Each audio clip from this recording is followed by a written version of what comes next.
ต่อไปเชิญท่านรับฟังข่าวพยากรณ์อากาศประจำวันที่9มิถุนายน 2026 บริเวณความกดดันต่ำยังสืบต่อปกคลุมอยู่ทั่วทุกภาคของประเทศลาวด้วยกำลังอ่อนหาปานกลาง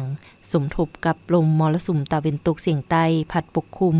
ซึ่งยังจะเฮ็ดให้มีฝนตกฟ้าห้องฟ้าเลื่อมในระดับคอยหาปานกลางและตกหนักพอมีลมพัดแรงอยู่บางท้องถิ่นในแต่ละภาคตื่มอีกสภาพอากาศภาคเหนือด้านตะวันออกแขวงพงสาลีมีฝนตกเป็นบริเวณกว้างเนื้อที่ปกคลุมของฝนกว่าเอา60ส่วนห้อยอุณหภูมิเฉลี่ยระหว่าง18-25องศาแขวงหัวพันมีฝนตกเป็นบริเวณกว้างเนื้อที่ปกคลุมของฝนกว่าเอา60ส่วนห้อยอุณหภูมิเฉลี่ยระหว่าง22-29องศาแขวงเสียงขวางมีฝนตกในระดับคอยเนื้อที่ปกคลุมของฝนกว่าเอา50ส่วนห้อยอุณหภูมิเฉลี่ยระหว่าง22-26องศาแขวงอุดมไซ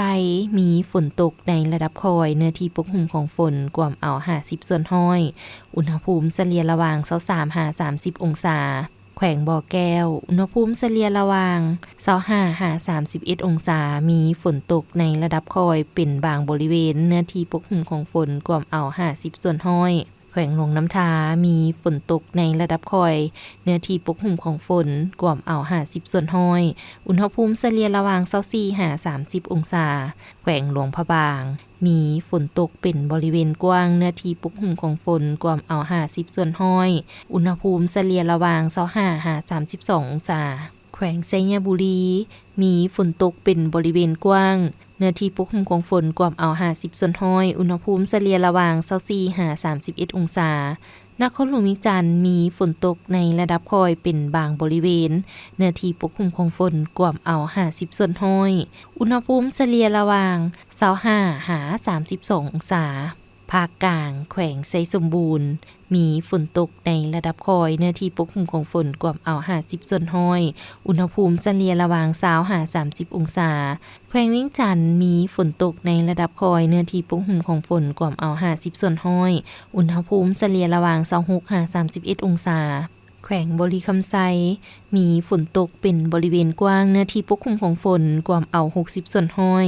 อุณหภูมิเฉลี่ยระหว่าง25-32องศาแขวงคำมวนมีฝนตกฟ้าห้องฟ้าเลื่อมเนื้อที่ปกคลุมของฝนกว่าเอา60ส่วนห้อยอุณหภูมิเฉลี่ยระหว่าง22-32องศา